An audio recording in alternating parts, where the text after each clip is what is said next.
And now, from Channel 6 Studios, Shenanigans!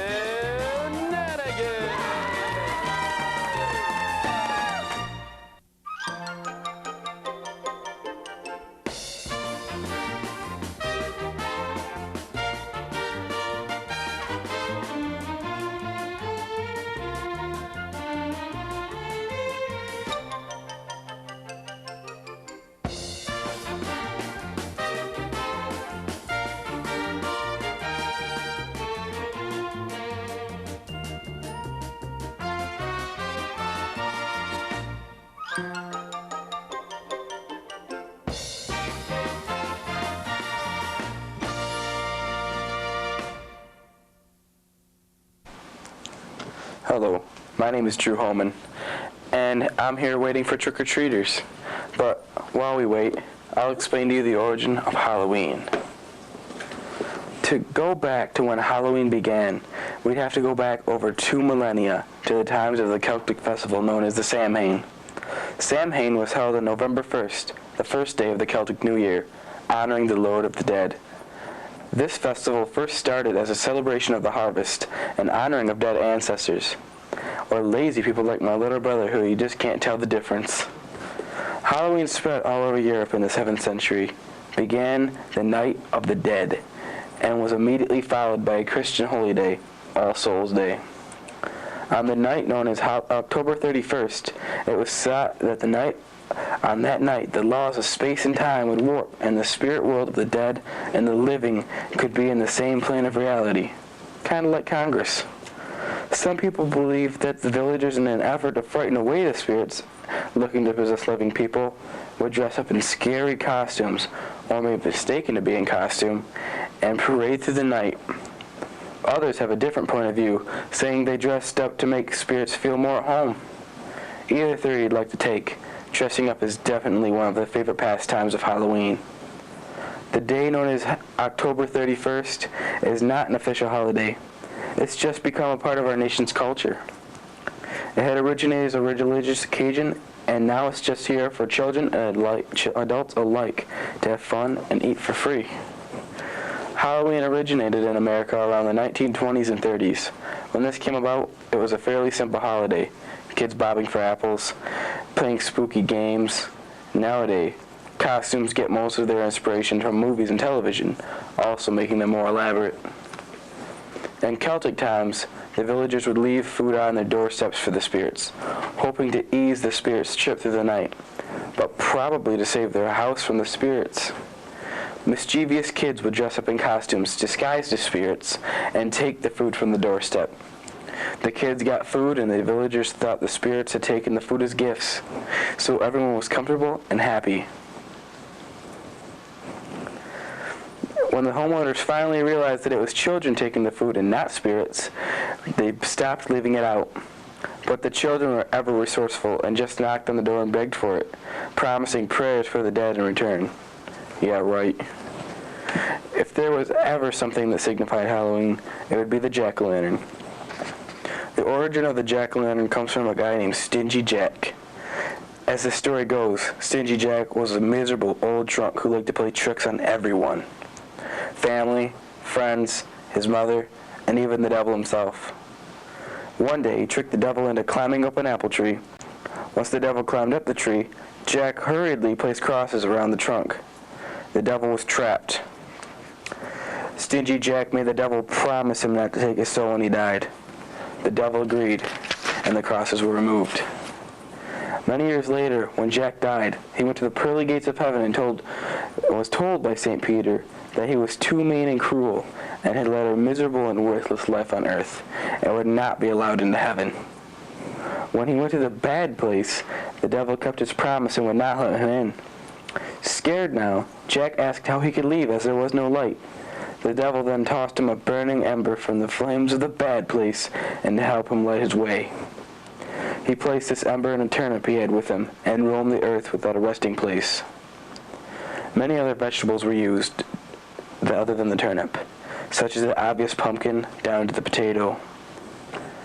As all of the different cultures spread, they also began to intertwine and give us what we have today. Now, where are all those crummy kids?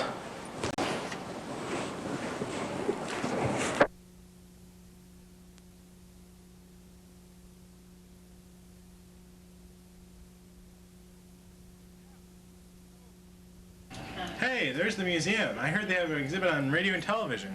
Let's go check it out.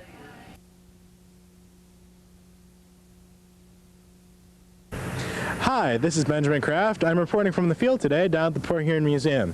We're going to have a look inside at one of the exhibits entitled On the Air, which documents the history of television and radio broadcasts throughout Michigan's history. Let's go have a look.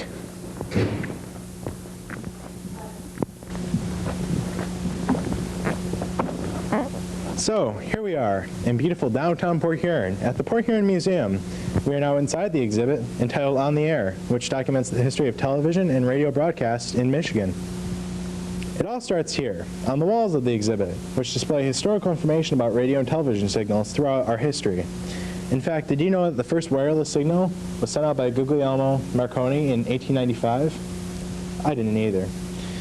As we walk through the exhibit, you can notice that the walls are covered with information, literally covered with information regarding television and radio broadcasts, ranging from the 1920s all the way up to the 2000s. This is indeed one of the most comprehensive exhibits I've ever seen on the subject of radio or television. The museum has taken time to recreate several radios from different eras, including this one.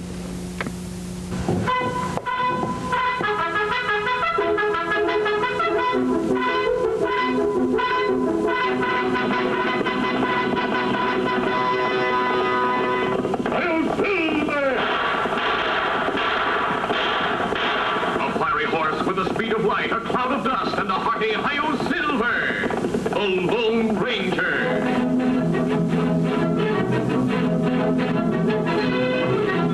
The museum also has a table dedicated to sound effects that were used in radio dramas, like these maracas, this horn, or even this plunger.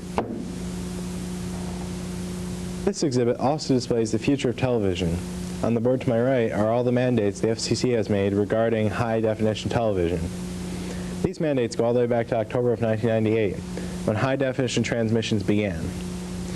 In a couple months, in 2004, the FCC mandates that stations must simulcast at least 75% of their programming in HDTV. In 2005, they mandate that stations must transmit at least 100% of all their analog signals in HDTV as well. And in 2006, the FCC has mandated that all stations around the country must relinquish their analog signal. This means that in 2006, 2 years from now, we will all be watching TV in high definition. As was once said of television by Marshall McLuhan, the medium is the message. Reporting from the Port Huron Museum, this has been Benjamin Kraft.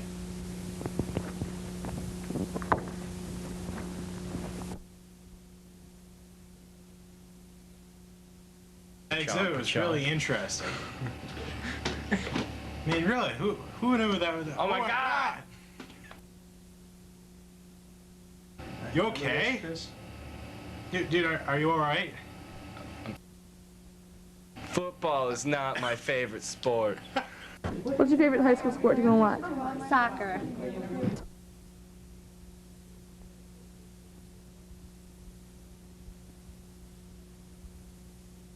Bear, what is your favorite high school sport to go and watch? Well, Alicia, I think it's probably high school football.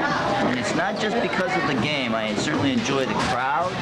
Mr. Griffith does a great job with the band. I love hearing the drums are playing, and certainly the excitement of the game. I would say high school football. Now presenting the 2003-2004 Big Red Marching Machine under the direction of Daniel J. Griffith.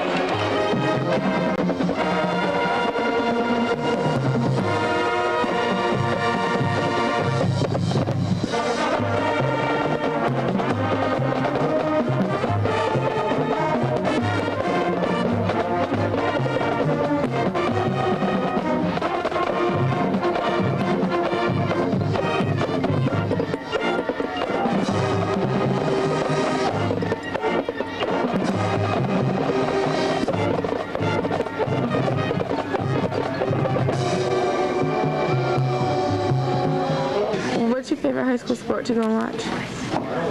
Football. Quite a bit on a lot of tackles as the game goes on. 1st and 10 at the 33 now. Petrie looking to his right side, now rolls out. Got plenty of time, late pressure. In and out of the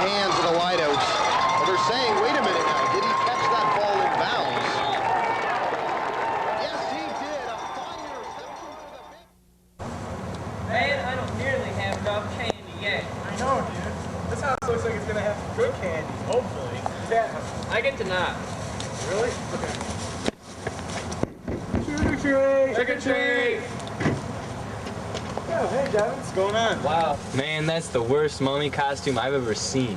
Mummy costume? Yeah. Oh, this.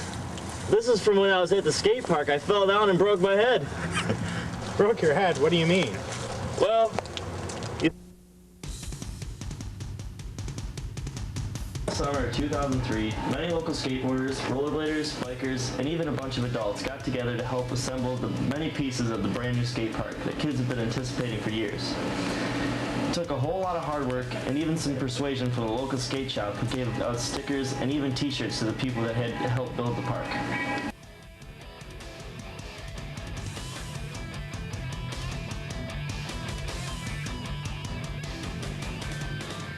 Many kids ride at the park, and it seems that they all enjoy it.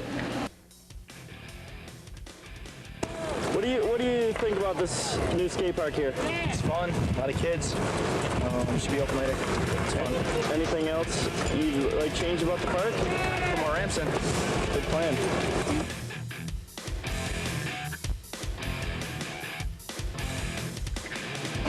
Also, a lot of different kinds of people go to the park. There's bikers, rollerbladers, and even skateboarders.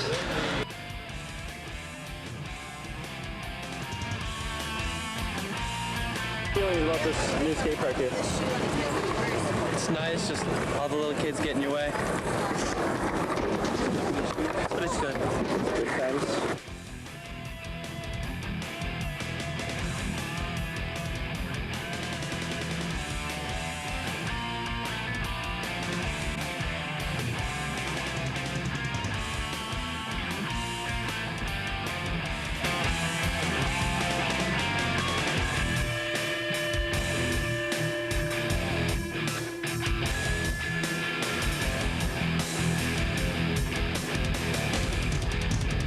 Some people wear pads for their safety.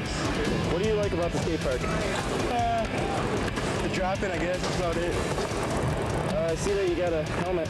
Oh yeah, safety first. Safety first. Rock on. That's good. Most of the kids here aren't wearing helmets, so you thought you'd be smart and... Safety first, that's all I gotta say. Yeah. Thanks for your time. But some other people don't.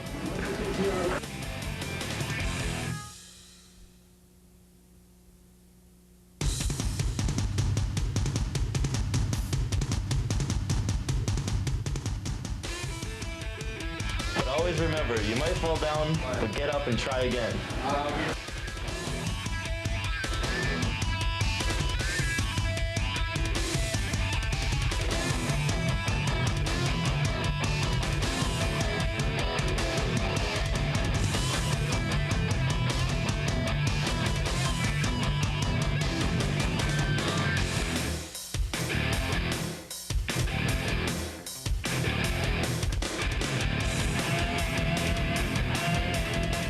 See you at the park.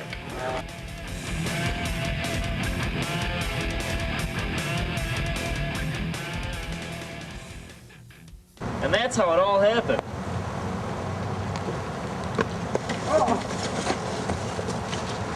You know what? I think that was Mrs. Landon. Yeah, I recognize her anyway. Mrs. Landon has been a teacher for 22 years, 12 of which she has taught 9th through 11th grade literature, along with mythology and British literature courses at Port Huron Northern High School. Those who have had one of her classes agree that she provides quite the learning experience. But what makes Mrs. Landon such an exceptional teacher, you ask? Well, who would know better than the students themselves? Mrs. Landon relates very well with her students, and she makes British literature really awesome. Well, her class gets up like, a little out of control like once in a while, but she always manages to bring it back together. I always loved English and history. Never was good in math or science, so I knew I wouldn't be interested in that. So Reading's more important than numbers. Well, I think it is, Chris, but I'm prejudiced that way. Okay. If you weren't a teacher, is there anything you'd rather be doing, or could you see yourself doing something else? I'm fascinated with archaeology. You know, I say I don't know much about science, but I think it would be in my dream world. I'd love to be an archaeologist, finding digs like Sutton Hoo. My favorite part about Mrs. Landon is the fact that she can take something totally unorganized and make it just so much fun to do everything. She gets so involved with the class, and it's just a lot of fun. I think I try to change things to suit the kids for that particular year, particular semester. And really, the kids sort of lead me as to, what path we should go. It's generally the same subject material, but taught in different ways because we're different learners. I mean, you are a different learner. We know that, right? Yep. And it has nothing to do with intelligence. It's just we're different learners. And I don't think our educational system today fits all those various learners.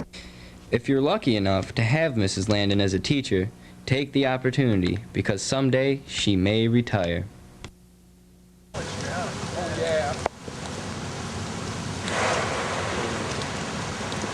Hey, can we go trick-or-treating with you? Yeah. Good thing, Eddie. Yeah. Sir, Yeah, sure.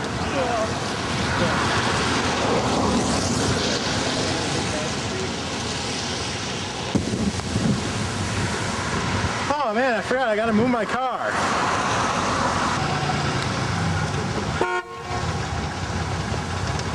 Get out of the way!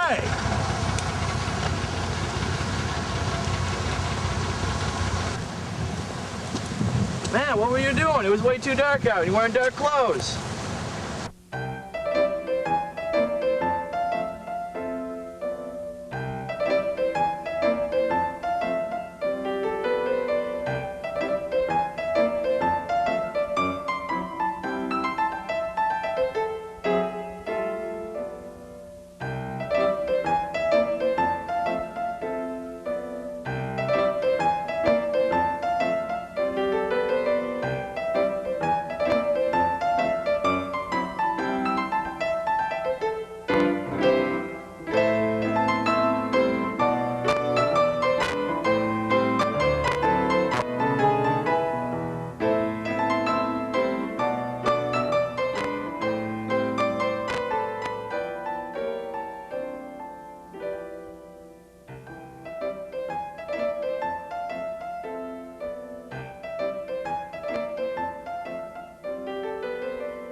Speaking of safety, I heard a story about a bad incident where a kid tried to carve a pumpkin.